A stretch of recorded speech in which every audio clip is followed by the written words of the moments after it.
सुमतिभिरनुमेयं शुभ्रकायं सखायं सुखमजमनपायं मुक्त्युपायं विमायं नृहयमहममेजं ध्येयमाम्नः जगेजं सदजमसदजेजं श्रीसहायं भजेजं तपस्वाध्याय शुश्रूषा कृष्णपूजारतं मुनिं विश्वेशमिष्टदं वन्दे परिम्राट् चक्रवर्तिनं श्रीगुरुभ्यो नमः। हरिः ओम्। लक्ष्मीकान्तं भूवराहं भजेऽहं बादरायणं वादिराजहृदं भोजमन्दिरं वाजिकन्धरं भीमसेनानन्दतीर्थवानरेन्द्रानहं भजे वादिराजगुरून् वन्दे वेदवेद्यगुरून् भजे गुरून् वेदनिधीन् वन्दे नारसिंहगुरून् भजे वन्दे नारायणाचार्यान् कर्णादिगणसेवितान् वन्दे वृन्दावनाचार्यान् हयग्रीवमुनीन् भजे शेषसीतापतिव्यासान् प्रणमामि गुरुप्रियान् वृन्दावनार्य सम्प्राप्त ज्ञानैश्वर्यानहं सदा रघुप्रवीराख्यगुरून् भजे ज्ञानादिसिद्धये श्रीमद्वृन्दावनाख्यानं व्याख्याने मन्दधीरहं यद्यप्यनधिकार्यस्मिन् तथापि गुरुवाक्यतः मया यदल्पं विज्ञातं तत्स्मृत्यर्थं निरूप्यते सन्तः सन्तु कृपावन्तो गुरुराजपदाश्रयाः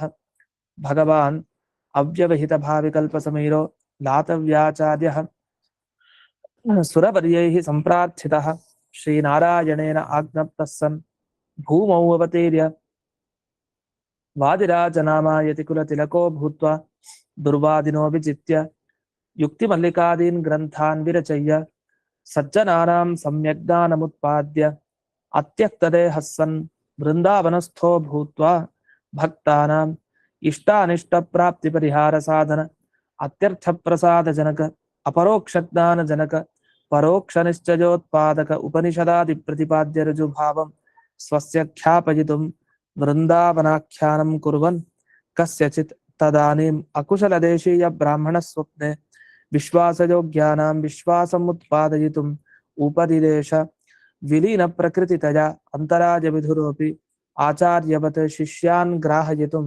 ग्रन्थादौ मङ्गलमाचरति हयग्रीवेत्यादिना हयग्रीवं चिदानन्दविग्रहं सदनुग्रहं दशग्रीवच्छिदं शापान्मणिग्रीवविमोचनम्। ಇವರೆಗೆ ಬೃಂದಾವನ ಅನ್ನೋ ಶಬ್ದದ ಅನೇಕ ಅರ್ಥಗಳನ್ನು ತಿಳ್ಕೊಂಡ್ವಿ. ಸುಮಾರು 10 ಅರ್ಥಗಳಾಗಿವೆ. ಇನ್ನು 11ನೇ ಅರ್ಥಕ್ಕೆ ಬರೋಣ. ಈ 11ನೇ ಅರ್ಥ ವೃಂದ ಅವನ ಅಂತ ನೆನೆ ದಿವಸ ಶಬ್ದವನ್ನ ಬಿಡಿಸ್ಕೊಂಡ್ವಿ. ಈ ವೃಂದಾವನ ಅನ್ನೋದನ್ನ ಬಿಡಿಸ್ಕೊಂಡಾಗ ಈ ವೃಂದ ಅನ್ನೋ ಶಬ್ದಕ್ಕೆ ಏನರ್ಥ ಅಂದ್ರೆ, ಈಗ ಎಲ್ಲ ರುಜುದೇವತೆಗಳ ವೃಂದ ಗುಂಪು ಅಂತ ಅರ್ಥ. ಬ್ರಹ್ಮದೇವರೆಂದು ಹಿಡಿದು ಕೊನೆಯ ರುಜುವಿನವರೆಗೆ 100 ರುಜುದೇವತೆಗಳೇನಿದ್ದಾರೆ ಅವರೆಲ್ಲರನ್ನ ತಗೊಳ್ಳೋದು. ಅಂಥ 100 ರುಜುದೇವತೆಗಳೇನಿದ್ದಾರೆ ಅವರ ಗುಂಪಿನಿಂದ ವಿಶೇಷವಾಗಿ ಭಕ್ತರಿಗೆ ರಕ್ಷಣೆ ಸಿಗತ್ತೆ ಅಂತ. ಹಾಗಾದ್ರೆ ಏನ್ ಭಕ್ತರಿಗೆ ರಕ್ಷಣೆ ಸಿಗೋದು? ಈ ರುಜುದೇವತೆಗಳ ಸಮೂಹದಿಂದ ಅಂದ್ರೆ ಭಕ್ತ್ಯಾದಿ ಪ್ರಸಾದ ರೂಪ ಅವನಂ ಅಂತ ಹೇಳ್ತಾರೆ. ಭಕ್ತಿ, ಜ್ಞಾನ, ವೈರಾಗ್ಯ ಯಾರ್ಯಾರು ಆ ಪಂಚವೃಂದಾವನದ ಸೇವೆಯನ್ನ ಮಾಡ್ತಾರೆ ಅಂಥವ್ರಿಗೆ ಸಿಗುವಂತಹ ಫಲ ಏನು ಅಂತಂದ್ರೆ ಜ್ಞಾನ, ಭಕ್ತಿ, ವೈರಾಗ್ಯ ಈ ಫಲಗಳು ಸಿಗತ್ತೆ. ಈ ರೀತಿ ಇವುಗಳನ್ನೆಲ್ಲ ಕೊಟ್ಟು ರಕ್ಷಣೆ ಮಾಡ್ತಾರೆ ಅಂತ ಅರ್ಥ. ಅದರಿಂದ ಧರ್ಮ ಮಾರ್ಗದಲ್ಲಿ ಹೋಗ್ಲಿಕ್ಕೆ ಅವಶ್ಯ ಬೇಕಾಗಿರೋ ವಿಷಯವನ್ನ ಇಲ್ಲಿ ಹೇಳಿ. ಇದಾದ್ಮೇಲೆ ಇದೊಂದು ಪ್ರಮಾಣ ಕೊಡ್ತಾರೆ. ಅಂದ್ರೆ ದೊಡ್ಡವ್ರ ಮಾತು ಹೇಗಿರತ್ತೆ ಅಂದ್ರೆ ಅವರು ಒಂದು ಮಾತಾಡಿದ್ರೆ ಅದ್ 100 ಮಾತಿಗೆ ಸಮಾನ ಅಂತ. ತುಂಬಾ ವಿಷಯ ಹೇಳ್ಬೋದು, ತುಂಬಾ ಮಾತಾಡಲ್ಲ. ಯಾವ್ದಾರು ಒಂದ್ಸಲಿ ಮಾತಾಡೋದಂದ್ರೆ ಅದು ಮುಗೀತಷ್ಟೇ. 100 ಸರಿ ಹೇಳೋದು, ಹೇಳಿದ್ದನ್ನೇ ಹೇಳೋದು ಅದೆಲ್ಲ ಮಾಡಲ್ಲ. ಸಲ ಗಂಭೀರವಾಗಿ ಹೇಳ್ಬಿಡ್ತಾರೆ ಅಷ್ಟೇ. ಆ ತರ ವಾದಿರಾಜರು ಒಂದು ಕಡೆ ಹೇಳ್ತಾರೆ. ಅದನ್ನ 12ನೇ ಅಧ್ಯಾಯದಲ್ಲಿ ಉಲ್ಲೇಖ ಮಾಡ್ತಾರೆ. ಇಲ್ಲಿ ಆ ನಂಬರ್ ಕೊಟ್ಟಿರಲ್ಲ, ನೀವು ಅದನ್ನ ಬರ್ಕೊಂಡ್ರೆ ಅನುಕೂಲ. ನನ್ನ ಕಳಿಸಿದ್ನಲ್ಲ ಅದರಲ್ಲಿ ಮಮ ಏಕೋಕ್ತಿ ಶತೋಕ್ತಿಕ ಅಂತ ಇಷ್ಟು ಹಾಕಿದ್ದಾರೆ ಅಷ್ಟೇ. ಪಕ್ಕದಲ್ಲಿ 12ನೇ ಅಧ್ಯಾಯ 35ನೇ ಶ್ಲೋಕ ಬರೋದು. ಏನು? ಕಿಮತ್ರ ಬಹುನೋಕ್ತೇನ ಮಮೈಕೋಕ್ತಿಶತೋತ್ತಿಕ ತಸ್ಮಾತ್ ದಾಪಯಮತ್ ಶಿಷ್ಯೈಃ ಮದಾಗ್ನೇತಿ ನಿವೇದ್ಯತಾನ್ ಅಂತ ಬರುತ್ತೆ. ಅದರ ಅರ್ಥ ಇಷ್ಟೇ. ಶೇಷನಿಗೆ ಅಂದ್ರೆ ಶೇಷ ಅನ್ನೋ ಪಂಡಿತರಿಗೆ ಉಪದೇಶ ಕೊಡ್ತಾ ಇದ್ದಾನೆ. ಏನಂದ್ರೆ ನನ್ನ ಮಾತನ್ನ ವ್ಯರ್ಥ ಮಾಡ್ಬೇಡ ಅಂತ. ನಾನು ಏನ್ ಹೇಳಿದ್ದೀನಿ ಅದನ್ನ ಸರಿಯಾಗಿ ಪಾಲಿಸು ಅಂತ. ಯಾಕೆ ಅಂತಂದ್ರೆ ನನ್ನ ಒಂದು ಮಾತು ಶತೋಕ್ತಿಕ 100 ಮಾತುಗಳಿಗೆ ಸಮಾನ ಅಂತ. 100 ಮಾತಾಡೋದ್ರ ಬದಲು ಒಂದ್ಸಲ ಹೇಳ್ತೀವಿ ಅಷ್ಟೇ, 100 ಸಲ ಹೇಳೋದಿಲ್ಲ. 100 ಮಾತಿಗೆ ಸಮಾನ ಇದು ಅಂತ. ಅದರಿಂದ ಸುಮ್ಮನೆ ಅದನ್ನ ಏನೋ ಒಂದು ಉದಾಸೀನವಾಗಿ ಇರ್ಲಿ ಪರವಾಗಿಲ್ಲ ಅನ್ನೋ ಭಾವನೆಯಲ್ಲಿ ಇರಬಾರ್ದು, ಪಾಲಿಸ್ಲೇಬೇಕು ನಾನು ಹೇಳಿದ ವಿಷಯ ಅಂತ. ಅಲ್ಲಿ ಏನ್ ವಿಷಯ ಹೇಳ್ತಾರೆ ಅನ್ನೋದು ನಮಗೆ ಅಪ್ರಸ್ತುತ. ಈಗ ಅದು ಅಲ್ಲಿ ಬಂದಾಗೆ ನೋಡೋಣ. ಅಂತೂ ಇಂಥವ್ರಿಗೆ ಕೊಡಿಸು, ಇಂಥವ್ರು ನೀನೇ ಕೊಡು ಅಂತೆಲ್ಲ ಅಲ್ಲಿ ವಿಷಯ ಬರುತ್ತೆ. ಧನ, ದುಡ್ಡು ಇಂಥವ್ರಿಗೆ ತಲುಪಿಸು, ರಾಜರಿಂದ ಕೊಡಿಸು, ಇಲ್ಲ ನೀನೇ ಹೋಗ್ಕೊಡು ಅಂತೆಲ್ಲ ಮಾತು ಬಂದಿದೆ. ಅಂತೂ ಅಲ್ಲಿ ಬೇಕಾಗಿರೋದು ನಮ್ದೇನಂದ್ರೆ ಮುಖ್ಯವಾಗಿ ವಾದಿರಾಜರ ಮಾತು ಹೇಗಿರುತ್ತೆ ಅಂದ್ರೆ ಆ ಮಾತನ್ನ ಪಾಲಿಸಿದ್ರೆ, ಆ ಒಂದು ಮಾತನ್ನ ಯಾವ್ದಾದ್ರೂ ಆಗ್ಬಹುದು, ಅದ ರಕ್ಷಣೆ ನಮಗ್ ಸಿಕ್ಕೇ ಸಿಗತ್ತೆ. ಅವತ್ತು ಶೇಷನಿಗೆ ರಕ್ಷಣೆ ಸಿಕ್ತು, ಆ ಪಂಡಿತರಿಗೆ, ಶೇಷ ಅನ್ನೋರಿಗೆ. ಅದೇ ತರ ಪಂಚವೃಂದಾವನ ಸೇವೆ ಮಾಡಿದವ್ರಿಗೆ ಈ ಸಪ್ತವೃಂದಾವನಾಖ್ಯಾನದ ಮುಖಾಂತರ ಏನು ಆಜ್ಞೆ ಆಗಿದೆ, ನೀವು ಈ ತರ ಭಕ್ತರುಗಳು ಮಾಡ್ಬೇಕು ಅಂತ, ಆ ರೀತಿ ಮಾಡಿದ್ರೆ ನಮಗೆ ರಕ್ಷಣೆ ಸಿಗತ್ತೆ. ಆ ರುಜುದೇವತೆಗಳು ಕಾಪಾಡ್ತಾರೆ ಅಂತ. ರುಜುದೇವತೆಗಳ ಗುಂಪಿನಿಂದ ಅವನ ರಕ್ಷಣೆ ಸಿಗತ್ತೆ. ಆದ್ರಿಂದ ವೃಂದಾವನ ಅಂತ ಇದಕ್ಕೆ ಹೆಸರು. ಇನ್ನು 12ನೇದು, ಪಂಚವೃಂದಾವನದಲ್ಲಿ ವಾಯುದೇವರ 5 ರೂಪ ಇದೆ. ಪ್ರಾಣ, ಅಪಾನ, ವ್ಯಾನ, ಉದಾನ, ಸಮಾನ. ಹಾಗಾದ್ರೆ ಪಂಚವೃಂದಾವನದಲ್ಲಿ ಪ್ರಾಣಾದಿ 5 ವಾಯುದೇವರ ರೂಪಗಳಿಂದ, ಗುಂಪಿನಿಂದ ನಿಮಗೆ ಅವನ ರಕ್ಷಣೆ ಸಿಗತ್ತೆ. ಯಾವಾಗ? ಅಲ್ಲಿ ಸೇವೆ ಮಾಡಿದಾಗ ಜ್ಞಾನ, ಆಯುಷ್ಯ, ಆನಂದ ಎಲ್ಲ ಹೆಚ್ಚುತ್ತಾ ಹೋಗುತ್ತೆ. ಇದನ್ನ ಆ ಪಂಚರೂಪಿಯಾದ ವಾಯುದೇವರು ನಮಗೆ ಕೊಡ್ತಾರೆ. ಇದು 12ನೇ ಅರ್ಥ. 13ನೇ ಅರ್ಥ, ವಾದಿರಾಜರ ರೂಪಗಳು 5 ಇದೆ. ಪ್ರಾಣಾದಿ ಪಂಚಕ ಹೇಗೆ ವಾಯುದೇವರದಿದೆಯೋ ಹಾಗೆ ವಾದಿರಾಜರದು ಇದೆ. ಪ್ರಾಣ, ಅಪಾನ, ವ್ಯಾನ, ಉದಾನ ಮತ್ತೆ ಸಮಾನ. ಈ ಎಲ್ಲ ರೂಪಗಳು ವಾದಿರಾಜರಿಗೂ ಇದೆ ಅಂತ ಬಂತು. ಇಂಥ ವಾದಿರಾಜರ ಪ್ರಾಣಾದಿ 5 ರೂಪಗಳೇನಿವೆ, ಇದನ್ನ ಯಾರು ಭಕ್ತಿ ಶ್ರದ್ಧೆಯಿಂದ ಉಪಾಸನೆ ಮಾಡ್ತಾರೋ ಸುಜೀವ ಸಾಧನ ಸಾಧಕ ಖ್ಯಾತಿ ವಿಖ್ಯಾತ ಅಂತ ಹೇಳ್ತಾರೆ. ಅಂದ್ರೆ ಒಳ್ಳೆಯ ಜೀವರು ಸಾಧನೆ ಮಾಡ್ಲಿಕ್ಕೆ ಏನ್ ಬೇಕೋ, ಒಳ್ಳೆ ಜ್ಞಾನ, ಆ ಜ್ಞಾನವನ್ನ ವಾದಿರಾಜರು ಕೊಡ್ತಾರೆ. ವಾದಿರಾಜರು ಸಾಮಾನ್ಯ ಅಲ್ಲ. ರುದ್ರ, ಇಂದ್ರ ಮೊದಲಾದ ದೇವತೆಗಳೆಲ್ಲ ಅರ್ಚನೆ ಮಾಡ್ತಾ ಇದ್ದಾರೆ ಅವರ ಪಾದ ಪದ್ಮಗಳನ್ನ. ಹಾಗಾದ್ರೆ ಎಲ್ಲಾ ದೇವತೆಗಳ ಗುಂಪು ವೃಂದದಿಂದ ನಿರಂತರವಾಗಿ ಅರ್ಚನೆಗೊಳ್ತಾ ಇರುವಂತ ವಾದಿರಾಜರ ಪಂಚರೂಪ ಏನಿದೆ, ಪ್ರಾಣ, ಅಪಾನ, ವ್ಯಾನ, ಉದಾನ, ಸಮಾನ ಅಂತ, ಈ ಆ ವೃಂದ ಅರ್ಚನೆ ಮಾಡೋ ಈ ವೃಂದದಿಂದ ನಮಗ್ ರಕ್ಷಣೆ ಸಿಗುತ್ತೆ. ಭಕ್ತರಿಗೆ ಏನು ಇಷ್ಟ ಸಂಪತ್ತು, ನಮಗೇನು ಇಷ್ಟ ಪ್ರಾಪ್ತಿನೋ ಅದು ಸಿಗತ್ತೆ, ಸಾಧನೆಗಳೇನೋ ಅದೆಲ್ಲ ಸಿಗತ್ತೆ. ಹಾಗಾಗಿ ಇದಕ್ಕೆ ವೃಂದಾವನ ಅಂತ ಕರೀತಾರೆ ಅಂತ. ಇಲ್ಲಿ ಒಂದು ಭಾಗವನ್ನು ಉಲ್ಲೇಖ ಮಾಡಿದ್ದಾರೆ. 7ನೇ ಅಧ್ಯಾಯ ಅಂತ ಬರೆದು ಬಿಟ್ರು. ಅಂದ್ರೆ ಅದು ಬರೋದು 114ನೇ ಶ್ಲೋಕ. ಅದು ಪಂಚವೃಂದಾವನೆ ಪುಣ್ಯೆ ಪುರಾಣಂ ಪಂಚಲಕ್ಷಣಂ ಪಂಚಾಸ್ಯ ವಾಕ್ಯ ಸಂದಿಷ್ಟಂ ತ್ವಂ ಚಕಾರಯ ಭೂರಿಶಃ ಅಂತ ಪೂರ್ಣ ಶ್ಲೋಕ. ಅದರ ಅರ್ಥ ಏನು? ಅಲ್ಲಿ ವೇದನಿಧಿ ತೀರ್ಥರಿಗೆ ಹೇಳ್ತಾ ಇದ್ದಾರೆ, ಏನಿಲ್ಲ, ನೀನು 3 ಕೆಲಸವನ್ನ ಮಾಡ್ಬೇಕು ಅಂತ. ಆ ಸೀತಾಪತಿ ಅಂತ ಒಬ್ರು ಇರ್ತಾರೆ, ಅದೇ ಸೀತಾಪತಿ ವ್ಯಾಸನ ಅಂತ ಹೇಳ್ತೀವಲ್ಲ ಅವರು. ಆ ಸೀತಾಪತಿಗಳು ಒಂದು ಮಾತು ಹೇಳ್ತಾರೆ, ಅದರಲ್ಲಿ 3 ವಿಷಯ ಇರುತ್ತೆ. ಅದನ್ನ ನೀನು ಪಾಲಿಸ್ಬೇಕು. ಪಾಲಿಸದೇ ಇದ್ರೆ ಅದು ಸರಿ ಇರಲ್ಲ. ಪಾಲಿಸ್ಬೇಕು. ಪಾಲಿಸಿ ನನಗೆ ಸಂತೋಷವನ್ನುಂಟು ಮಾಡು. ಕಾರ್ಯತ್ರಯಂ ಶಾಸ್ತ್ರವಾಣ ನೈವ ಹಾಸ್ಯಾಸ್ಪದಂ ಕುರು ಅಂತೇಳಿ, ಹಾಸ್ಯಾಸ್ಪದವಾದದ ಹಾಗೆ ಮಾಡಬೇಡ ಅಂತ ಇಷ್ಟನ್ನು ಹೇಳಿ, ಅದಾದ್ಮೇಲೆ ಅವ್ರು ಹೇಳ್ತಾರೆ, ಪಂಚವೃಂದಾವನೆ ಪುಣ್ಯ ಪುರಾಣಂ ಪಂಚಲಕ್ಷಣಂ ಪಂಚಾಸ್ಯ ವಾಕ್ಯ ಸಂದಿಷ್ಟಂ ತ್ವಂಚಕಾರಯ ಭೂರಿಶಃ. ಪಂಚಾಸ್ಯ ವಾಕ್ಯ ಸಂದಿಷ್ಟಂ ಅಂದ್ರೆ ಈ ಪ್ರಾಣ, ಅಪಾನ, ವ್ಯಾನ, ಉದಾನ, ಸಮಾನ ಅಂತ ಮುಂದೆ ವಾಯು ಪದವಿಗೆ ಬಂದಾಗ ಈ ಪಂಚರೂಪಗಳವರೆಗೂ ಇರುತ್ತೆ. ಹಾಗೆ 5 ಮುಖ ಇರೋ ನಾನು ಅಂದ್ರೆ ಪಂಚರೂಪಿಯಾದ ನಾನು ಏನು ವಾಕ್ಯವನ್ನ ಹೇಳ್ತಾ ಇದ್ದೀನಿ, ಅದನ್ನ ನೀನು ಭೂರಿಶಃ ಕಾರ್ಯ ಮತ್ತೆ ಪುನಃ ಪುನಃ ಮಾಡಿಸು ಅಂತ ಹೇಳ್ತೇನೆ. ಏನ್ ಮಾಡಿಸ್ಬೇಕು ಅಂದ್ರೆ ಪುರಾಣಂ ಪಂಚಲಕ್ಷಣಂ, ಈ 5 ಲಕ್ಷಣ ಪುರಾಣಗಳಿರುತ್ತೆ. ಈ ಪುರಾಣವನ್ನ ಏನ್ ಮಾಡ್ತಾರೆ, ಒಬ್ರು ಪ್ರವಚನಗಾರನ್ನ ಕರೆಸ್ತಾರೆ. ಕರೆಸಿ ನೀವ್ ಈ ಪುರಾಣ ಹೇಳಿ, ಈ ಪುರಾಣ ಹೇಳಿ ಅಂತ ಅವ್ರ ಕೈಲಿ ಹೇಳಿಸ್ತಾರೆ. ಈ ತರ ಮಾಡ್ಬೇಕಂತೆ. ಯಾವ್ದನ್ ಮಾಡ್ಬೇಕು, ಪಂಚವೃಂದಾವನದ ಸನ್ನಿಧಾನದಲ್ಲಿ ಈ ಆಖ್ಯಾನ ಇದೆಯಲ್ಲ, ಸಪ್ತವೃಂದಾವನ ಆಖ್ಯಾನ, ಇದನ್ನ ಅನೇಕ ಬಾರಿ ಪೌರಾಣಿಕರಿಂದ ಹೇಳಿಸುವಂತ ಒಂದು ಆಜ್ಞೆ ವೇದನಿಧಿ ತೀರ್ಥನಿಗೆ ಮಾಡಿ ವಾದಿರಾಜರು. ಹಾಗಾದ್ರೆ ಪಂಚವೃಂದಾವನ ಸನ್ನಿಧಾನದಲ್ಲಿ ಸಪ್ತವೃಂದಾವನ ಆಖ್ಯಾನವನ್ನ ಕೇಳೋದು ತುಂಬಾ ಉತ್ತಮ ಅಂತ. ಅದನ್ನ ಇಲ್ಲಿ ಇವರ ಆಜ್ಞೆ ಮಾಡೋ ಮುಖಾಂತರ ನಮಗ್ ಗೊತ್ತಾಗಿರೋ ವಿಷಯ. ನಿರ್ವಿಘ್ನತಃ ಕುರುತ್ವಂ ಚ ಹ್ಯವಿಘ್ನಂ ತ್ವಗ್ನಿ ಸನ್ನಿಭಂ ಸಂಸಾರ ಗ್ಲಾನಿಮಗ್ನಾನಂ ತದ್ರುಜಾಂ ರುಗ್ನ ಕರ್ಮಣ. ಇದೆಲ್ಲ ಅನ್ವಯಿಸ್ಕೊಳ್ಬೇಕು ಅಂತ ಈ ವೃಂದಾವನ ಶಬ್ದದ ಅರ್ಥ. ರಕ್ಷಣೆ ಹೇಗ್ ನೀಡ್ತಾರೆ ಅಂದ್ರೆ, ನೀವು ಪಂಚವೃಂದಾವನದ ಸನ್ನಿಧಾನದಲ್ಲಿ ಆಖ್ಯಾನವನ್ನು ಕೇಳ್ಬೇಕು ಅಂತ ಅರ್ಥ. ಅನೇಕ ಬಾರಿ ಕೇಳ್ಬೇಕು ಅಂತ ಭೂರಿಶಃ ಅಂತ ಹೇಳ್ತಾರೆ. ಯಾಕೆಂದ್ರೆ ಅಷ್ಟು ಪವಿತ್ರ ಇದು. 5 ರೂಪಿಯಾದ ನಾನು, 5 ರೂಪಿಯಾದ ಈ ವೃಂದಾವನ ಏನಿದೆ ಅದರ ಸನ್ನಿಧಾನದಲ್ಲಿ 5 ಲಕ್ಷಣ ಇರೋ ಪುರಾಣವನ್ನ ಹೇಗೆ ಕೇಳ್ತಿರೋ ಆ ತರ ಭೂರಿಶಃ 5 ಸಲ ಮಾತ್ರ ಅಲ್ಲ, ಬೇಕಾದ ಸಲ ಕೇಳಿ ಅಂತ. ಅದು ಮಾತ್ರ ಬೇಕಾದ ಸಲ. ಪಂಚ ವೃಂದಾವನ, ಪಂಚ ಹಾಸ್ಯ, ಪಂಚ ಲಕ್ಷಣ ಎಲ್ಲ ಇದೆ. ಅಲ್ಲಿ ತ್ವಂಚಕಾರಯ ಭೂರಿಶಃ ಅದು ಏನು, ನಿರ್ವಿಘ್ನತಃ ಕುರುತ್ವಂಚ ಅಂತ. ವಿಘ್ನ ಇರಬಾರದು, ವಿಘ್ನ ಇಲ್ಲದೆ ನಿರಂತರವಾಗಿ ನಡಿಬೇಕು.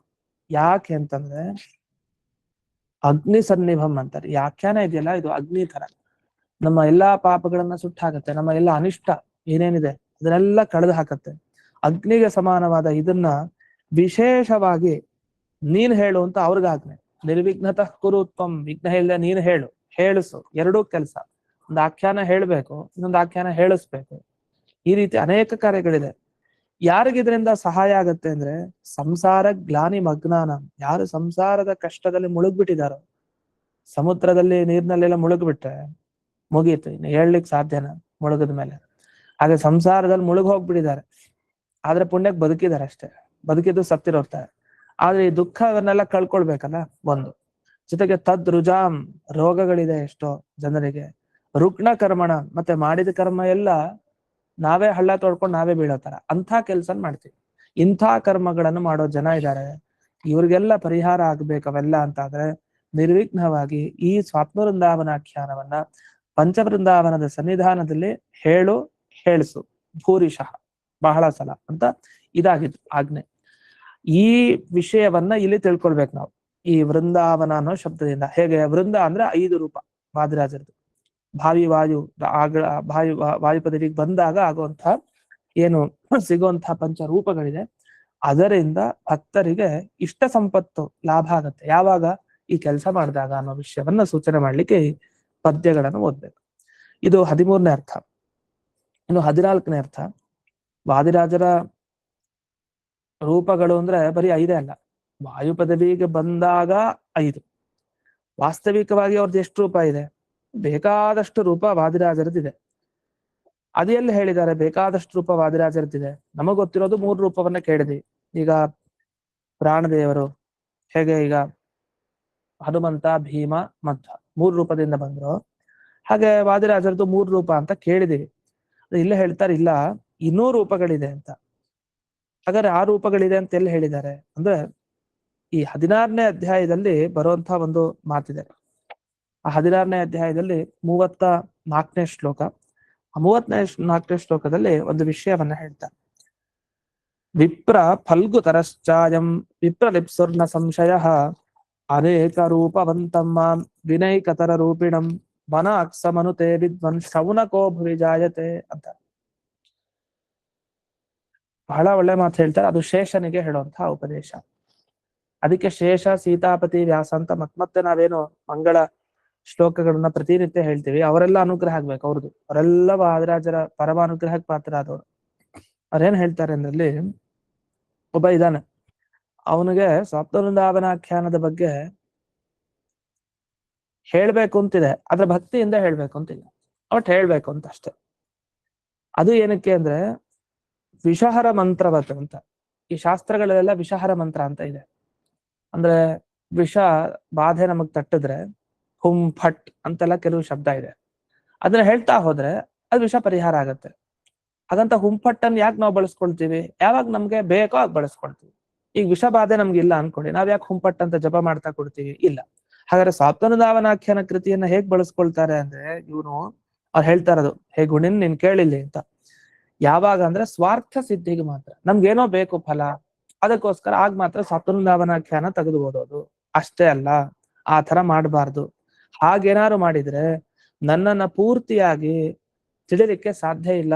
ನನ್ನ ರೂಪ ತುಂಬಾ ಇದೆ, ಬರೀ ಸ್ವಾರ್ಥ ಸಿದ್ಧಿಗಾಗಿ ಸ್ವಾತ್ಮನುಧಾವನಾಖ್ಯಾನ ಓದೋದ ಅಲ್ಲ. ಹಾಗೇನಾರು ಮಾಡಿದ್ರೆ ಹೇಗಿರುತ್ತೆ ಅಂದ್ರೆ, ದಾರಿಲಿ ಹೋಗೋದು ಹೋಗ್ತೀವಿ ಅಂದ್ರೆ ಸ್ವಾತ್ಮನುಧಾವನಾಖ್ಯಾನ ಹಿಡ್ಕೊಂಡಿದೀವಿ. ಒಂದ್ ಕಣ್ಣಿಲ್ದೆ ಒಕ್ಕಣ್ಣನಾಗಿ ನಡ್ಕೊಂಡೋದ್ರೆ ದಾರಿಲಿ ಏನಾಗತ್ತೆ? ಸರಿಯಾಗಿ ಹೋಗ್ಬೇಕು ಅಂತಿಲ್ಲ, ಎಲ್ಲಿ ಬೀಳ್ತೀವೋ ಏನಾಗತ್ತೋ ಮುಂದೆ ಗೊತ್ತಿಲ್ಲ. ಹಾಗೆ ಬರೀ ಸ್ವಾರ್ಥ ಸಿದ್ಧಿಗಾಗಿ ಮಾಡಿದ್ರೆ ಕಾಣವತ್ ಸರಣಿಂ ಯಾಯಾತ್. ಕಾಣ ಅಂದ್ರೆ ಒಕ್ಕಣ, ಒಂದ್ ಕಣ್ಣಿಲ್ದೇ ಇರೋನು ಅಂತ ಅರ್ಥ. ಆ ಒಕ್ಕಣ್ಣ ಹೇಗೆ ದಾರಿಲಿ ನಡಿಬೇಕಾದ್ರೆ ಎಡವಟ್ ಮಾಡ್ಕೊಳ್ತಾನೋ, ಪೂರ್ಣತೆ ಇರಲ್ಲ, ಪೂರ್ಣ ರೂಪವನ್ನ ಕಾಣ್ಲಿಕ್ಕೆ ಸಾಧ್ಯ ಇಲ್ಲ ದಾರಿಲಿ ಹೋಗ್ಬೇಕಾದ್ರೆ ಆ ಒಕ್ಕಣ್ಣ. ಅದೇ ತರ ಬರೀ ಸ್ವಾರ್ಥಕ್ಕಾಗಿ ಯಾರು ವಿನಿಯೋಗ ಮಾಡ್ತಾರೆ, ಸ್ವಾತ್ಮನುಧಾವನಾಖ್ಯಾನದಲ್ಲಿ ಪ್ರಯತ್ನವನ್ನು ಪಡ್ತಾರೆ, ಅವ್ರಿಗೂ ಅದೇ ತರ ಗತಿ. ಆದ್ರಿಂದ ತತ್ಫಲಂ ಪ್ರಾಪ್ಸ್ಯತೆ ಪುತ್ರ ಸತ್ಫಲಂ ನೈವ ಪಶ್ಯತಿ. ಆದ್ರಿಂದ ಒಳ್ಳೆ ಫಲವನ್ನ ಪಡೀಲಿಕ್ಕೆ ಸಾಧ್ಯ ಆಗಲ್ಲ ಆಗ. ಆದ್ರಿಂದ ಏನ್ ಮಾಡ್ಬೇಕು ಅಂದ್ರೆ ಅದಕ್ಕೆ ಹೇಳ್ತಾರೆ, ವಿಪ್ರ ಫಲ್ಗುತರಶ್ಚಾಯಂ ವಿಪ್ರಲಿಪ್ಸನ್ ನ ಸಂಶಯ ಅಂತ ಮುಂದೆ ಹೇಳ್ತಾರೆ. ಅದರ ಅಭಿಪ್ರಾಯ ಇಷ್ಟೇ. ಅದೇನಾಗಿದೆ, ಕೆಲವ್ರಿಗೆ ಒಂದು ಭಾವನೆ ಇರುತ್ತಂತೆ, ಗುರುಗಳಂತೂ ವೃಂದಾವನಸ್ಥರಾಗ್ಬಿಟ್ಟಿದ್ದಾರೆ, ಅವ್ರಿಗೇನ್ ಸಾಮರ್ಥ್ಯ ಇಲ್ಲ, ಆದ್ರೆ ಮಂತ್ರಕ್ ಸಾಮರ್ಥ್ಯ ಇದೆ ಅಂತ ಯೋಚನೆ ಮಾಡೋರು. ಹೀಗೂ ಮಾಡ್ತಾರ ಅಂತ? ಎಲ್ಲಾ ತರನು ಜನ ಇದ್ದಾರೆ ಕಲಿಯುಗದಲ್ಲಿ, ಎಲ್ಲಾ ತರನು ಯೋಚನೆ ಮಾಡ್ತಾರೆ. ವೃಂದಾವನಸ್ಥರಾಗ್ಬಿಟ್ಟಿದ್ದಾರೆ, ಆದ್ರಿಂದ ಅವ್ರಿಗೆ ಶಕ್ತಿ ಇಲ್ಲದೆ ಇದ್ರು ಅವರ ಮಂತ್ರಕ್ ಶಕ್ತಿ ಇದೆ, ಮಂತ್ರಕ್ ಶಕ್ತಿ ಇದೆ ಅಂತ ಗೊತ್ತಿರೋದು, ಅದರಿಂದ ಮಂತ್ರ ಆಖ್ಯಾನ ಪಾರಾಯಣ ಮಾಡೋದು. ರುಜುಗಳು ತಾವು ತಮ್ಮ ಇಚ್ಛೆ ಇದೆ, ವೃಂದಾವನದಲ್ಲಿ ಇದಾರೆ ಅಷ್ಟೇ. ಹಾಗೆಲ್ಲ ಭಾವನೆ ತಾಳ್ಬಾರ್ದು. ಅವ್ರಿದಾರ್ ನಿಜ, ಅತ್ಯಕ್ತ ದೇಹಸ್ಸನ್ ಅಂತ ಹೇಳಿದಾರಲ್ಲ, ದಿವಸ ಹೇಳ್ತೀವಲ್ಲ, ಶ್ರೀಮುಷ್ಟಮಾಚಾರ್ಯ ಹೇಳೋ ತರ ಅಲ್ಲಿದ್ದಾರೆ ದೇಹತಃ. ಅಲ್ಲಿ ವಾದಿರಾಜರು ವೃಂದಾವನದಲ್ಲಿ ಸನ್ನಿಹಿತರಾಗಿದ್ದಾರೆ. ಅಷ್ಟೇ ಅಲ್ಲ, ಅವರ ಸಾಮರ್ಥ್ಯಕ್ಕೆ ಯಾವುದೇ ಒಂದು ಕುಂದುಗಳಿಲ್ಲ. ರುಜುದೇವತೆಗಳವರು ಎಲ್ಲಾ ಶಕ್ತಿಗಳನ್ನು ಈಗಲೂ ಬಳಸ್ಕೊಳ್ತಾರೆ ಅಂತೆಲ್ಲ ತಿಳ್ಕೊಳ್ಬೇಕು. ಇಲ್ಲ ಅಂದ್ರೆ ಕೇವಲ ಇದು ಸ್ವಾರ್ಥಕ್ಕಾಗಿ ನಾವೊಂದು ಪಾರಾಯಣ ಮಾಡ್ತೀವಿ, ನಮ್ಗೇನೋ ಫಲ ಬೇಕು ಅಂದ್ರೆ ಕ್ಷುದ್ರ ಫಲ ಅಷ್ಟೇ ಪಡೀಲಿಕ್ಕೆ ಸಾಧ್ಯ, ನಿಜವಾದ ಫಲವನ್ನ ಪಡಿಲಿಕ್ಕಾಗಲ್ಲ ಅಂತೆಲ್ಲ ಹೇಳ್ತಾ ಬಂದು, ಅನೇಕ ರೂಪವಂತಮ್ಮ ವಿನೈಕತರ ರೂಪಿಣಂ ಅಂತ. ಅಂದ್ರೆ ಯಾರು ನನ್ನನ್ನ ಸ್ಮರಣೆ ಮಾಡ್ತಾರೋ ಅಂಥವ್ರು ಯಾವ ರೀತಿ ಸ್ಮರಿಸ್ಬೇಕು? ಅನೇಕ ರೂಪವಂತಂ ಅಂತ ಹೇಳಿ, ಅನೇಕ ರೂಪಗಳ ನನ್ನಲ್ಲಿದೆ ಅಂತ ಸ್ಮರಣೆ ಮಾಡಬೇಕು. ಮುಖ್ಯವಾದ ರೂಪ, ಅದರಲ್ಲಿ ಮುಖ್ಯವಾಗಿ ಒಂದು ರೂಪ ಇದೆ, ಜೊತೆಗೆ ಅನೇಕ ರೂಪಗಳಿದೆ. ಹೇಗೆ ವಾಯುದೇವರದು ಪ್ರಧಾನವಾಗಿ ಒಂದು ರೂಪ ಇದ್ದು ಅನೇಕ ರೂಪಗಳಿದೆಯೋ, ಆ ತರ ನನ್ನನ್ನ ಸ್ಮರಣೆ ಮಾಡ್ಬೇಕು ಅಂತ ಒಂದು ವಿಷಯ ಬಂತು. ಇದನ್ನ ಮನಸ್ಸಿನಲ್ಲಿ ಇಟ್ಕೊಂಡು ಇಲ್ಲಿ ಅನೇಕ ರೂಪವಂತಮ್ಮ ವಿನೈಕತರ ರೂಪಿಣಂ ಅಂತ ಹೇಳಿದ್ರು. ಹಾಗಾದ್ರೆ ಅನೇಕ ರೂಪಗಳಿರುವಂತಹದನ್ನ ವಾದಿರಾಜರ ಗುರುಗಳದ್ದೇನಿದೆ ಅದನ್ನೆಲ್ಲ ಚಿಂತಿಸ್ಬೇಕು. ಅಂಥ ಅನೇಕ ರೂಪಗಳ ವೃಂದದಿಂದ ನಮಗೆ ರಕ್ಷಣೆ ಸಿಗತ್ತೆ. ಅದರಿಂದ ಇದನ್ನ ವೃಂದಾವನ ಅಂತ ಕರೀತಾರೆ. ಇಷ್ಟೇ ಅಲ್ಲ, ಇನ್ನೊಂದು ಕಡೆ 5ನೇ ಅಧ್ಯಾಯದಲ್ಲಿ ಬರೋ ಮಾತು, ತೇಷಾಮಿಷ್ಟಾನಿ ಪುಷ್ಟಾನಿ ಭವಿಷ್ಯಂತಿ ನ ಸಂಶಯ, ತೇಷಾಂ ಕಷ್ಟಾನಿ ನಷ್ಟಾನಿ ಭವಿಷ್ಯಂತಿ ನ ಸಂಶಯ. ಯಾರಿಗೆ ಇಷ್ಟ ಇದೆಯೋ ಆ ಇಷ್ಟಗಳೆಲ್ಲ ಪುಷ್ಟ ಆಗತ್ತೆ, ಯಾರಿಗೆ ಕಷ್ಟಗಳಿದೆಯೋ ಆ ಕಷ್ಟಗಳೆಲ್ಲ ನಷ್ಟ ಆಗತ್ತೆ ಅಂತ ಹೇಳಿ. ಅದಾಗೆ ಆಗತ್ತೆ, ಸಂಶಯ ಬೇಡ ಅಂತ. ಅಂದ್ರೆ ನಾವೆಷ್ಟೋ ಬಾರಿ ನಮ್ಗಿದಿಷ್ಟ ಅಂತ ಅನ್ಕೊಂಡು ನಮಗದ್ ಸಿಕ್ಕಿರತ್ತೆ, ಸಿಕ್ಕಿರೋದನ್ನ ಕಳ್ಕೊಳ್ಳೋ ಪ್ರಸಂಗ ಬರಲ್ಲ, ಅದು ಇನ್ನೂ ಜಾಸ್ತಿ ಬೆಳೀತಾ ಹೋಗುತ್ತೆ ಇಷ್ಟ ವಸ್ತುಗಳು. ಯಾವ್ದು ಕಷ್ಟನೋ ಅದು ಉಳಿಯಲ್ಲ, ಅದು ನಷ್ಟ ಆಗ್ಬಿಡತ್ತೆ. ಭವಿಷ್ಯಂತಿ ನ ಸಂಶಯ, ಇದು ಸಂಶಯನೇ ಬೇಡ ಅಂತ ಇದನ್ನ ಉಪದೇಶ ಕೊಟ್ಟಿದ್ರೆ ಅದನ್ನ ಇಲ್ಲಿ ಮನಸ್ಸಿಗೆ ತಂದ್ಕೊಳ್ಬೇಕು ಅಂತ. ಇನ್ನು 15ನೇ ಅರ್ಥ, ವಾದಿರಾಜರ ವೃಂದಾವನದಲ್ಲಿ ಏನೇನಿದೆ ಇನ್ನು ವೃಂದ ಗುಂಪುಗಳು ಅಂದ್ರೆ, ಶ್ರೀ ವಾದೀಶ ಹೃದಯಾಲಯ ಸಂಸ್ಥಿತ ಹಯವದನಾತ್ಮಕ ಸ್ವಸ್ವ ಬಿಂಬ ರೂಪ ಉಪಾಸಕ ರುದ್ರಾದಿ ದೇವವೃಂದ ಸಕಾಶಾತ್. ಅಂದ್ರೆ ವಾದಿರಾಜರ ಹೃದಯದಲ್ಲಿ ಹಯವದನ, ಹಯಗ್ರೀವ ಮೊದಲಾದ ಅನೇಕ ರೂಪಗಳಿವೆ. ಅಷ್ಟೆಲ್ಲ ರುದ್ರಾದಿ ದೇವತೆಗಳ ಬಿಂಬ ರೂಪಗಳು ಅಲ್ಲಲ್ಲಿವೆ. ಅದನ್ನೆಲ್ಲ ಉಪಾಸನೆ ಮಾಡ್ತಾ ಇದ್ದಾರೆ ಎಲ್ಲ ರುದ್ರಾದಿ ದೇವತೆಗಳು. ಆ ದೇವತೆಗಳೆಲ್ಲ ಅಂದ್ರೆ ಅವರ ಗುಂಪೆಲ್ಲ ಸದ್ಭಕ್ತರಿಗೆ ವೈರಾಗ್ಯ, ಭಾಗ್ಯ, ಸಂಪತ್ತು ಎಲ್ಲವನ್ನ ಕೊಡ್ತಾ ಇದ್ದಾರೆ. ವೈರಾಗ್ಯ ಅನ್ನೋದೇ ಒಂದು ಭಾಗ್ಯ, ವೈರಾಗ್ಯ ಬಿಟ್ಟು ಇನ್ನೇನ್ ಭಾಗ್ಯಗಳಿದೆ ಅದನ್ನೂ ಕೊಟ್ಟು ಅವನ ರಕ್ಷಣೆ ಮಾಡ್ತಾ ಇದ್ದಾರೆ. ಅಂದ್ರೆ ವೃಂದಾವನದ ಒಂದು ಸೇವೆ ನಮ್ಗೆ ಎಲ್ಲರ ಅನುಗ್ರಹ ಕಾರಣ ಆಗತ್ತೆ ಅನ್ನೋದು ದೃಷ್ಟಿ. ಇಷ್ಟೆಲ್ಲ ಅರ್ಥ ಹೇಳಿದ ಉದ್ದೇಶ. ಇದಾದ್ಮೇಲೆ ಇನ್ನೊಂದು ವಿಷಯ ಬರ್ತಾರೆ. ವೃಂದಾವನದಲ್ಲಿ ನಾವು ಫಲ ಪಡೆಯೋದಷ್ಟೇ ಅಲ್ಲ. ಈಗ ನಾವ್ ಇದುವರೆಗೂ ಏನ್ ಮಾಡ್ತಾ ಇದೀವಿ, ವೃಂದ ಅಂದ್ರೆ ದೇವತೆಗಳ ಗುಂಪು, ಆ ದೇವತೆಗಳು ಫಲವನ್ನ ಪಡೆದಿದ್ದಾರೆ, ದೇವತೆಗಳಿಂದ ನಾವು ಫಲ ಪಡಿತಾ ಇದೀವಿ, ಆ ವಿಷಯ ಬರ್ತಾ ಇದೆ. ದೇವತೆಗಳಿಂದ ನಾವು ಫಲವನ್ನು ಪಡೆಯೋದ್ರಿಂದ ಏನರ್ಥ, ನಮಗೆ ಜ್ಞಾನ ಭಕ್ತಿ ವೈರಾಗ್ಯ ಎಲ್ಲ ದೇವತೆಗಳ ಗುಂಪು ನೀಡುತ್ತೆ. ಋಷಿಗಳ ಗುಂಪು ಅವರು ಕೂಡ ವೃಂದಾವನದಲ್ಲಿ ಸನ್ನಿಹಿತರಾಗಿದ್ದಾರೆ, ಅವರಿಂದ ನಮಗೆ ಒಳ್ಳೆ ಫಲ ಸಿಗುತ್ತೆ, ಈ ಅರ್ಥ ಹೇಳ್ತಾ ಬರ್ತಾ ಇದೀವಿ. ಆದ್ರೆ ದೇವತೆಗಳೆಲ್ಲ ಮತ್ತೆ ಹೋಗಿ ಪಂಚವೃಂದಾವನದ ಸೇವೆ ಮಾಡ್ತಾ ಇದ್ದಾರಂತೆ. ಋಷಿಗಳ ಸೇವೆ ಮಾಡ್ತಾ ಇದ್ರು ಅಂತ ಕೇಳಿದ್ವಿ, ಯಾಕೆ? ಅವರ ಪ್ರಾರಬ್ಧ ಕರ್ಮವನ್ನ ಸಾಸಿವೆ ಕಾಳಷ್ಟು ಮಾಡ್ಕೊಳ್ಳಿಕ್ಕೆ ಪ್ರತಿ ವರ್ಷ ಬಂದು ಸೇವೆ ಮಾಡ್ಕೊಂಡು ಹೋಗ್ತಾರೆ. ಅದೇ ತರ ದೇವತೆಗಳೆಲ್ಲ ಸೇವೆ ಮಾಡ್ಲಿಕ್ಕೆ ಬರ್ತಾ ಇದ್ದಾರೆ. ಎಲ್ಲಿ? ಈ ಪಂಚವೃಂದಾವನದಲ್ಲಿರುವಂತಹ ಭಗವದ್ ರೂಪಗಳನ್ನ, ಧವಲಗಂಗಾ ಸ್ನಾನಕ್ಕೆ ಬರ್ತಾರೆ, ಮತ್ತೆ ಇನ್ನೇನೇನ್ ಮಾಡ್ತಾರೆ ಅಂತ ಒಂದು ವಿಷಯ ಹೇಳ್ತಾ ಬರ್ತಾರೆ. ಆ ಸಂದರ್ಭದಲ್ಲಿ ಹೇಳ್ತಾರೆ, ಅನೇಕ ದೇವತಾ ವೃಂದ ಅಲ್ಲಿ ಬಂದು ಭಗವಂತನ ಆರಾಧನೆ ಮಾಡಿ ಸಿನಿವಾಲಿ ಕುಹುಯೋಗ ಏನಿದೆ, ಆ ಯೋಗದಲ್ಲಿ ಏನೇನು ಅನಿಷ್ಟ ಆಗತ್ತೋ ಅದೆಲ್ಲ ಪರಿಹಾರ ಮಾಡಿಕೊಂಡು ಅವನ ರಕ್ಷಣೆಯನ್ನ ಪಡಿತಾ ಇದ್ದಾರೆ. ಹಾಗಾಗಿ ಇದಕ್ಕೆ ವೃಂದಾವನ ಅಂತ. ಅಂದ್ರೆ ವೃಂದಗಳಿಗೆ ಅವನ ಅಂದ್ರೆ ಇದು ನಮ್ಮನ್ನಲ್ಲ, ಈಗ ಭಕ್ತರನ್ನಲ್ಲ. ವೃಂದ ಅಂದ್ರೆ ದೇವತೆಗಳ ಗುಂಪೇನಿದೆ, ಆ ದೇವತೆಗಳ ಗುಂಪಿಗೆ ಅವನ ರಕ್ಷಣೆ ಸಿಗ್ತಾ ಇದೆ. ಅದು ಯಾವ ಕಾಲದ ಯೋಗಗಳು? ಕುಹುಯೋಗ ನಮಗ್ ಬಹಳ ಪ್ರಸಿದ್ಧ. ವ್ಯಾಸರಾಜರ ಬಗ್ಗೆ ಕೇಳ್ತೀವಲ್ಲ, ಕುಹುಯೋಗ ಪರಿಹಾರ ಮಾಡಿದವರು ಅಂತ ಕೃಷ್ಣದೇವರಾಯನಿಗೆ. ಆ ಕುಹುಯೋಗ ಮತ್ತೆ ಸಿನಿವಾಲಿ ಅಂತ, ಈ ಎರಡು ಶಬ್ದಕ್ಕೆ ಏನ್ ಅರ್ಥ ವಸ್ತುತಃ? ಸಿನಿವಾಲಿ ಅಂದ್ರೆ ಈ ಅಮಾವಾಸ್ಯೆಯಲ್ಲಿ ದೃಷ್ಟೇಂದು ಕಲಾ ಸಿನಿವಾಲಿ, ನಷ್ಟೇಂದು ಕಲಾ ಕುಹುಹು ಅಂತ ಪ್ರಮಾಣ ಇದೆ. ಜ್ಯೋತಿಷ್ ಶಾಸ್ತ್ರದಲ್ಲಿ ಒಂದು ಮಾತು ಬರುತ್ತೆ. ಅಂದ್ರೆ ಚತುರ್ದಶಿ ಸಂಪರ್ಕ ಇರುತ್ತೆ ಅಮಾವಾಸ್ಯೆಗೆ, ಆಗ ಚಂದ್ರನ ಕಲೆ ಕಾಣುತ್ತೆ. ಯಾವ ಅಮಾವಾಸ್ಯೆ ಚತುರ್ದಶಿ ಸಂಪರ್ಕ ಇದ್ದಾಗ ಈ ಕಾಣುತ್ತೋ, ಒಂದು ಇಂದು ಕಲೆ ಚಂದ್ರನ ಕಲೆ ಕಾಣುತ್ತೋ, ಅದಕ್ಕೆ ಸಿನಿವಾಲಿ ಅಂತ ಕರೀತಾರೆ. ಆ ಶಬ್ದದಕ್ಕೆ ಅಷ್ಟರ್ಥ. ಇನ್ನು ಕುಹು ಅಂತಂದ್ರೇನು? ನಷ್ಟೇಂದು ಕಲಾ ಅಂತ ಹೇಳ್ತಾರೆ. ಯಾವುದರ ಈ ಚಂದ್ರ ಕಲೆ ನಷ್ಟ ಆಗ್ಬಿಟ್ಟಿರುತ್ತೋ ಅಂತಹ ಸಂದರ್ಭ, ಅದು ತುಂಬಾ ವಿವರಣೆಗಳಿದೆ, ಅದನ್ನ ಅಷ್ಟು ವಿವರಣೆ ಮಾಡ್ಲಿಕ್ಕೆ ಹೋಗ್ತಾರೆ. ಸರಳವಾದ ಅರ್ಥ ಏನಿದೆ ಅಷ್ಟನ್ನ ನೋಡ್ತಾ ಇದೀವಿ. ಮತ್ತೆ ಆ ಪ್ರಕರಣ ಬಂದಾಗಲೇ ಪೂರ್ಣ ನೋಡೋಣ. ಆ ಸಿನಿವಾಲಿ ಅನ್ನೋ ಶಬ್ದಕ್ಕೂ ಕೂಡ ಅನೇಕ ಅರ್ಥ ಹೇಳ್ತಾರೆ. ಸಿನಿ ವಾಲಿ ಅಂತ ಇದೆಯಲ್ಲ, ಆ ಸಿನಿ ಅಂದ್ರೆ ಬಿಳಿ ಅಂತ ಅರ್ಥ, ವಾಲ ಅಂದ್ರೆ ಕಲೆ ಅಂತ ಅರ್ಥ, ಬಿಳಿಯಾದ ಕಲೆ ಅಂದ್ರೆ ಚಂದ್ರ ಕಲೆ ಅಂತ ಅರ್ಥ. ಆ ಬಿಳಿಯಾದ ಚಂದ್ರಕಲೆಯ ಮಿಶ್ರಣ ಯಾವ ಅಮಾವಾಸ್ಯೆಗೆ ದೃಷ್ಟೇಂದು ಕಲಾ ಅಮಾವಾಸ್ಯ ಅಂತ ಕರೀತಾರೆ. ಆ ದೃಷ್ಟೇಂದು ಕಲಾ ಅಮಾವಾಸ್ಯೆಗೆ ಸಿನಿವಾಲಿ ಅಂತ ಕರೀತಾರೆ. ಚತುರ್ದಶಿ ಯುಕ್ತ ಅಮಾವಾಸ್ಯ ಅಂತ ಅದರ ವಿವರಣೆ ಎಲ್ಲ ಮಾಡ್ತಾರೆ. ಭಾಗವತಲ್ಲೂ 4ನೇ ಸ್ಕಂದದಲ್ಲಿ ಬರುತ್ತೆ. ಪೌರ್ಣಮಾಸ್ಯಾಂ ಸಿನಿವಾಲ್ಯಾಂ ದ್ವಾದಶ್ಯಾಂ ಶ್ರವಣೇಥವ ಅಂತೆಲ್ಲ ಅಲ್ಲೂ ಬರುತ್ತೆ. ಮುಂದೆ ವಿವರಣೆ ಅದನ್ನ ನೋಡೋಣ. ಅಂತೂ ಈ ಸಿನಿವಾಲಿ ಮತ್ತೆ ಕುಹುಯೋಗ ಏನೇನಿದೆ, ಈ ಯೋಗಗಳೆಲ್ಲ ಇದ್ದಾಗ ಬರ್ತಾರಂತೆ ದೇವತೆಗಳು. ಅಲ್ಲಿ ಶ್ಲೋಕನೆಲ್ಲ ಉಲ್ಲೇಖ ಮಾಡಿದ್ದಾರೆ. ನೀವು ನೆನ್ನೆ ನೋಡಿದ್ರಲ್ಲ ಆ ಪೇಜ್ಗಳೆಲ್ಲ ಅಲ್ಲಿ ಇರುತ್ತೆ. ಅದು ಬರೋದು 10ನೇ ಅಧ್ಯಾಯ 27ನೇ ಶ್ಲೋಕ. ಅದ್ರಲ್ಲಿ ತಪ್ಪಾಗಿ ಹೋಗಿದೆ, 8ನೇ ಅಧ್ಯಾಯ ಅಂತೆಲ್ಲ ಹಾಕಿದ್ದಾರೆ. ಕೆಲವು ವ್ಯತ್ಯಾಸಗಳು ಮಾಡ್ಕೊಬೇಕಲ್ಲಿ.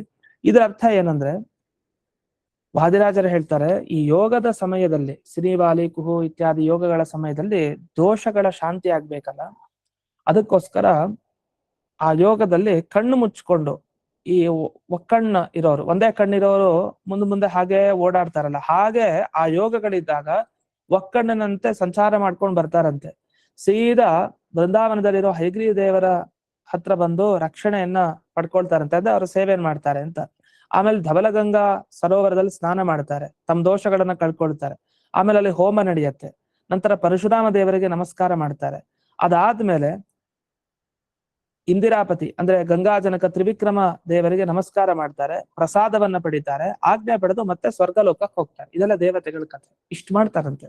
ಹಾಗಾದ್ರೆ ದೇವತೆಗಳ ಗುಂಪೇ ಬಂದು ಹೀಗೆ ಕಷ್ಟ ಯೋಗಗಳಲ್ಲಿ ಸೇವೆಯನ್ನ ಮಾಡಿ ತಮ್ಮ ಇಷ್ಟಾರ್ಥಗಳನ್ನ ಪೂರ್ಣೆ ಮಾಡ್ಕೊಂಡು ಪರಿಹಾರ ಮಾಡ್ಕೊಳ್ತಾ ಇದ್ದಾರೆ ಕಷ್ಟಗಳನ್ನ. ಅಂದ್ರೆ ಇನ್ನು ಆ ವೃಂದಕ್ಕೆ ಅವನ ರಕ್ಷಣೆ ನೀಡುವಂತ ಶ್ರೇಷ್ಠ ವೃಂದಾವನ ಇದು ಅಂತ. ಇದಾದ್ಮೇಲೆ ದೇವತೆಗಳಿಗೂ ಈ ರೀತಿ ಇದು ಬರುತ್ತಾ ಯೋಗಗಳು, ಕುಹು ಸಿನಿವಾಲಿ ತರದ ಯೋಗಗಳು? ಅಂದ್ರೆ ಆ ಯೋಗಗಳು ಬಂದಾಗ ಅದೇ ದೇವತೆಗಳಿಗೆ ಫಲ ಇದೆಯಾ ಇಲ್ಲ ಅಂತಾನ? ಹೌದು, ಈ ರೀತಿ ಯೋಗಗಳು ಅವರಿಗೂ ಬರೋದಿದೆಯಾ ಅಂತ.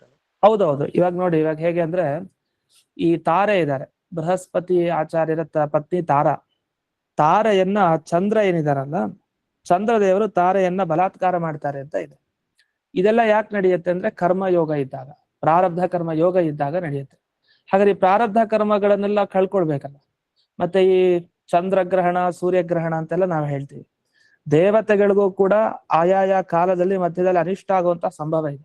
ಅದರ ಪರಿಹಾರಕ್ಕೋಸ್ಕರ ಅವ್ರು ಹೀಗೆ ಮಾಡ್ಕೊಳ್ತಾರೆ, ಆಚರಣೆ ಮಾಡ್ಕೊಳ್ತಾರೆ.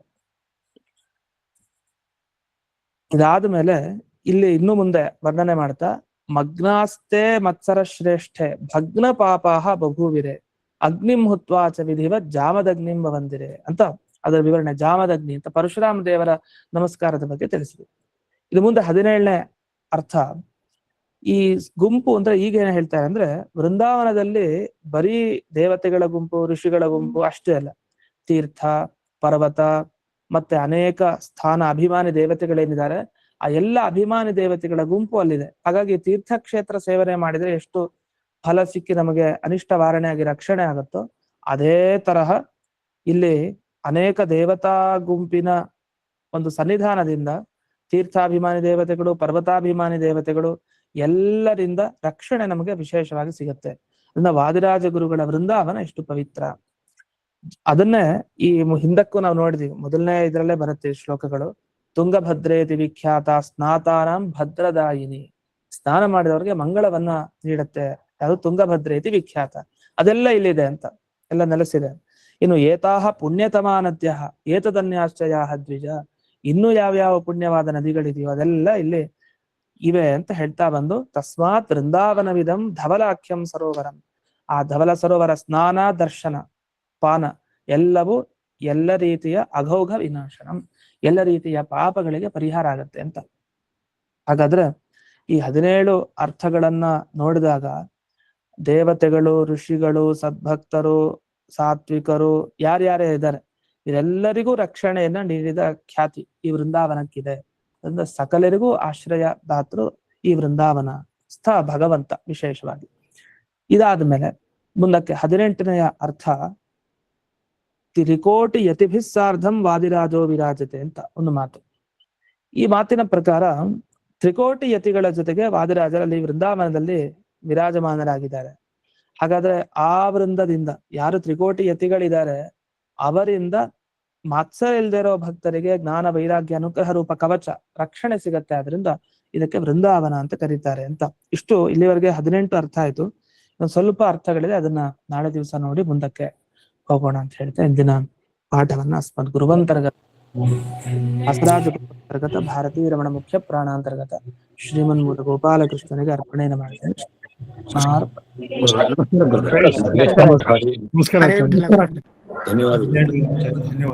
ಧನ್ಯವಾದಗಳು ಗುರುಗಳೇ.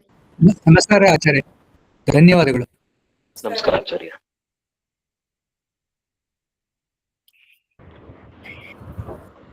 ನಮಸ್ಕಾರ, ಧನ್ಯವಾದ ಗುರುಗಳೇ.